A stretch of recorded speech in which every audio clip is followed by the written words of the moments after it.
দাদা মিষ্টি আনেননি? না আনিনি। কেন আনেননি? আনলে একটু ভালো হতো। মিষ্টি আনলে আবার ভালো হতো? তুমি শালা বাড়ি এলে একটা চা খাওয়াতে পারো না, তুমি আবার মিষ্টি মার আসছে। বাবা আমার বউটা কোথায়? দাঁড়া বাবু, এত তারা কিসের? মেয়ের বাবার সাথে কথাবার্তাটা বললি, তারপরে তুই না ফুলসজ্জার রাতে খাটটা ভাঙবি।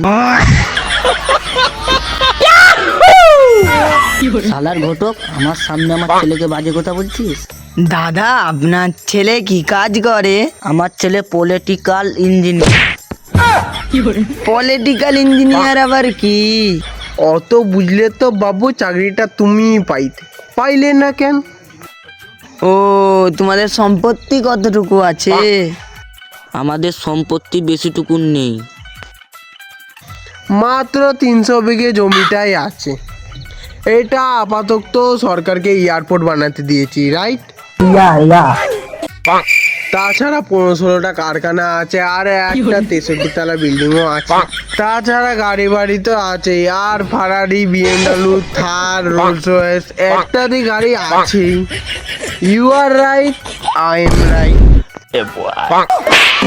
ছেলে তোর না উনার, তুই এত মাথা মারছিস? না, আমারও ছেলে হয়, ছোটবেলাতে আমিও মানুষ করে এসেছি। যাই হোক, আপনাদের কি পণ লাগবে? না দাদা, এইসব বলে আমাদেরকে লজ্জা দিবেন না, আমরা শুধু মেয়েটুকুই চাই। এই শালা ঘটক, এদিকে তুই কিছু বলিস নি নাকি? এই জগতে আপনাদের মতো লোক সত্যিই পাওয়া যায় না।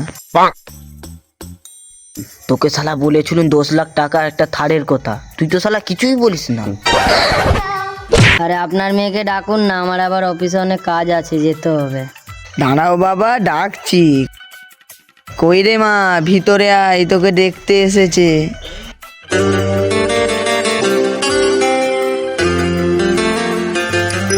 এই তো আমার মেয়ে শান্তি। কি? শান্তি শান্তি। ও না, ঠিক আছে ঠিক আছে, আমি ভাবলাম অন্য কিছু। মা ঘুমটাটা তুলো। মা ঘোমটাটা একটু উঁচু কর। না বাবা, আমার লজ্জা করে। কিসের লজ্জা? ঘোমটাটা একটু উঁচু কর তুই। না বাবা।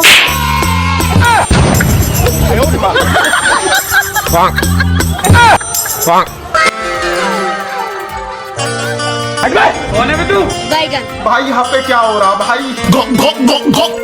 আরে মা, তোমার নাম কি? আরে এই মাত্র তো বললো খান।